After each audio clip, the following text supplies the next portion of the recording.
हमारे साथ बड़े खास मेहमान खास मौजूद हैं। गेस्ट मौजूद हैं हमारे पास और पाकिस्तान के मारूफ ड्रामा निगार हैं, अदाकार हैं, शायर हैं, इफ्तिखार अहमद इफ़ी साहब। वैसे तो वो किसी तारुफ के मोहताज नहीं है, मगर उनके बारे में मुख्तसर सा बताऊंगी मैं कि वो शायर भी हैं, मुसन्निफ भी हैं, कई किताबें लिख चुके हैं। शोरा फाक ड्रामा जो सीरियल परिजाद, वहाँ पर बाकमाल किरदार की उन्होंने एक्टिंग भी की है, ट्रैवलर भी हैं। मतलब इतने सारे काम कैसे करते हैं ये उन्हीं से पूछेंगे। तो सबसे पहले तो आपको वेलकम करते हैं सर। कैसे हैं आप? हमारी जिस तरह से ड्रामा इंडस्ट्रीज का एक दौर होता है ना, किसी ड्रामे का कोई ना कोई दौर होता है, किसी एक मखसूस दौर में वो ड्रामा बड़ा मशहूर होता है, तो इसी तरह से परिजाद का एक दौर था, या अभी भी है मेरे ख्याल से, और उसके डायलॉग्स बड़े फेमस हुए, उसके जो एक ट्रेंड सेटर बना मेरे ख्याल से वो। तो आप ओवरऑल अपना एक्सपीरियंस बताएं कैसा रहा? देखिए, ज़िंदगी में जब अल्लाह ताला ने किसी को कुछ देना होता है ना, तो मैं बड़ा मुख्तसर बता दूं, मैं खुदा और मोहब्बत नहीं कर सका था बावजूद। अच्छा। उसके बाद रक्स बिस्मिल नहीं कर सका बावजूद। मैं शॉर्ट करता हूँ स्टोरी को। तो मेरे जो दोस्त थे, जो आपके थिंक टैंक्स होते हैं शोबिज़ में, वो कहते थे यार इफ्तिखार जे तू है कितना होंगे ना 2 ड्रामे हो पता नहीं की हो जाना। और मैं हमेशा मुस्कुराता था क्योंकि मैं बड़ा शाकिर आदमी हूँ और मुझे पता है मेरे मालिक ने मेरे लिए जो रखा है वो मुझे मिलना है। बेहतरीन रखा होगा। आप यकीन कीजिए कि जब मार्च में मुझे इसकी ऑफर आई थी तो मैंने इनकार कर दिया था। मैं तुर्की से आया था और मैं कुछ लिख रहा था उन दिनों। सितंबर में दोबारा कॉल आई कि जी एक रोल है वो आपसे करवाना है। सही। अवान की आई तो मैंने उसको कहा, मैंने कहा अब भगाना था। मैं उस वक्त मैं लेता था 50 हज़ार रुपये पर डे काम करता था। मैं कहा यार लाख रुपया लवांगा। उन्होंने कहा ठीक है आ जाओ। वाह, अब इखलाकी दबाव आ आपने गया। सोचा नहीं मैं 1.5 लाख मांग लेता?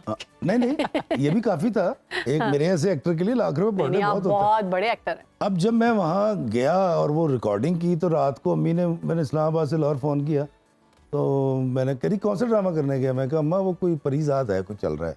कहती हाँ वो कराची पहुँच गया। जब मेरी 70 साल की माँ ने ये कहा ना कि कराची पहुँच गया, मैं कहा यार लगता है हिटेगा। मैं अपने लिखे हुए ड्रामे नहीं देखता। हाँ अम्मी देख रही थी मेरी।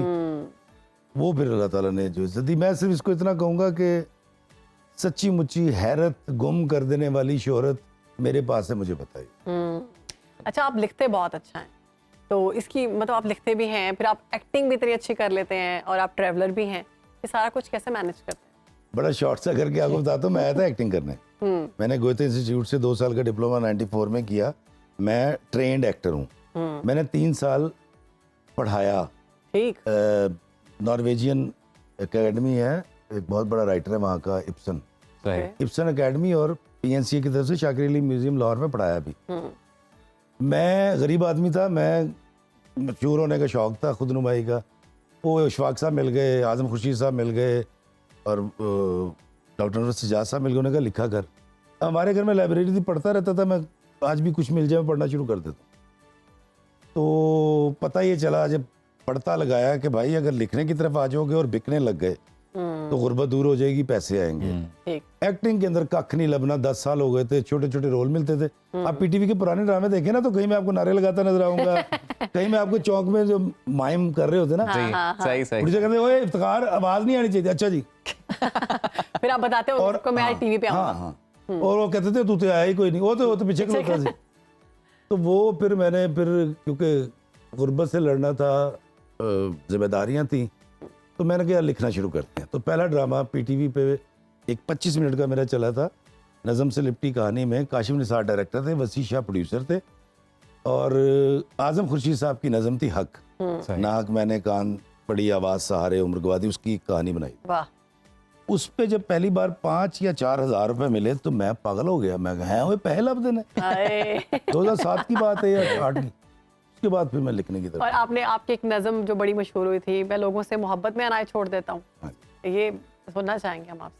जी बिल्कुल, वो ऐसे है कि मैं लोगों से मोहब्बत में अनाएं छोड़ देता हूँ, वफाएं याद रखता हूँ, जफाएं छोड़ देता हूँ। क्या बात। खुले रखता हूँ दिल के रास्ते नाराज लोगों पे, मैं वापस आने वालों की खताएं छोड़ देता हूँ। वाह वाह वाह वाह वाह। बहुत शुक्रिया। मैं सब लोगों से मिलता हूँ, अदब से बात करता हूँ, ये शोहरत और बुलंदी की हवाएं छोड़ देता हूँ।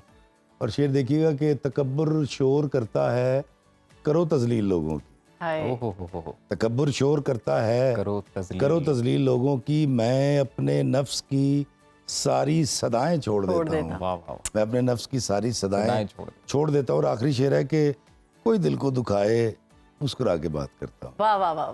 कोई दिल को दुखाए मुस्कुरा के बात करता हूँ। नबी को याद रखता हूँ, वाह वाह वाह। खताएं छोड़ देता हूँ। नबी को याद रखता हूँ, खताएं छोड़ देता हूँ। मैं लोगों से मोहब्बत में अनाएं छोड़ देता हूँ। वफाएं याद रखता हूँ, जफाएं छोड़ देता हूँ। वाह वाह वाह। इफ्तिखार साहब, आप जो लिखते हैं उसमें इंसान को मौजू बनाते हैं, मुआशरे की सकाफत को मौजू बनाते हैं, तो क्या सोच सबसे पहले आपके दिमाग में उठती है, कैसे ऑब्जर्व करते हैं, और ऐसा कोई इंसिडेंट, ऐसा कोई वाक़या जो आप बताना चाहें कि जिसने सबसे पहले आपको सोचने पर मजबूर किया हो या कुछ लिखने पर मजबूर किया हो? मैं बहुत पहले से लिख रहा हूँ। मैं छोटा सा था, मुझे जब मतालिब नहीं पता थे उस वक्त हाफिज, मोमिन, गालिब, अजबर थे, क्योंकि अम्मा को शौक था शायरी का, तो हमारे घर में लाइब्रेरी थी, पढ़ता था।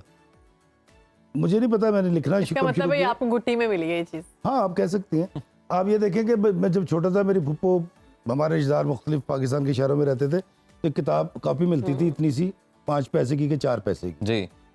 मैं पहले सफ़े पे लिखता था प्यारी फुप्पो जान, और आखिरी पेज पे लिखता था आपका मक्खन मलाई भतीजा इफ्तिखार इफ़ी। So cute। और ये खत होता था मेरा।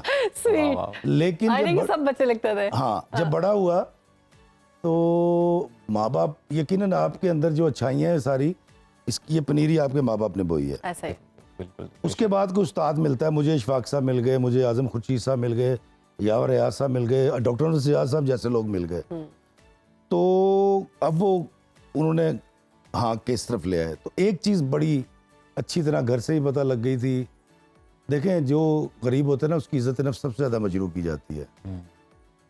मेरे किसी भी व्लॉग से, किसी डायलॉग से, किसी कहानी से मैं इज़्ज़त नफ्स मजरूह नहीं होने देता किसी इंसान। मेरे पेज पे भी आके कोई अगर अब्यूज़ भी कर दे ना, तो मैं लिखता हूँ अल्लाह तुम्हारा भला करे। मैं जानता हूँ कि सामने वाले की इज़्ज़त नफ्स क्या है। तो मुझे बाबा जी इशफाक साहब ने बड़ी अच्छी तरह अजबर करवा दिया था कि यार काका, जेड़ा सामने बैठा है ना बंदा, यदि इज़्ज़त नफ्स मजरूह नहीं करता। फिर एक वाक़या भी हुआ मेरे साथ, कुछ 10 साल पहले मैं शदीद डिप्रेशन में चला गया था। खैर, इन सारी चीज़ों को मिलाकर समझ ये आया कि जब पड़ता लगाया तो पता ही चला कि यार सामने वाला मुझसे ज़्यादा मोतबर है। आप दोनों, ये कैमरामैन, ये वायरमैन, ये मेरे से ज़्यादा काबिल एहतराम है। ये सर आपने बड़ी खूबसूरत बात की है, और इस चीज़ की रियलाइजेशन होना ही बहुत बड़ा कमाल है अपने अंदर। आज का दिन भी जो है वो वर्ल्ड टॉलरेंस डे है, तो ये अच्छा, इसके लिहाज से बड़ी ज़बरदस्त बात की आपने। बाखबर रहिए हर जगह, हर वक्त, बर वक्त। अभी सुनो न्यूज़ का यूट्यूब चैनल सब्सक्राइब करें और बेल आइकन पर क्लिक करें, और जानिए मुल्की और गैर मुल्की हालात व वाक़यात यकीन के साथ।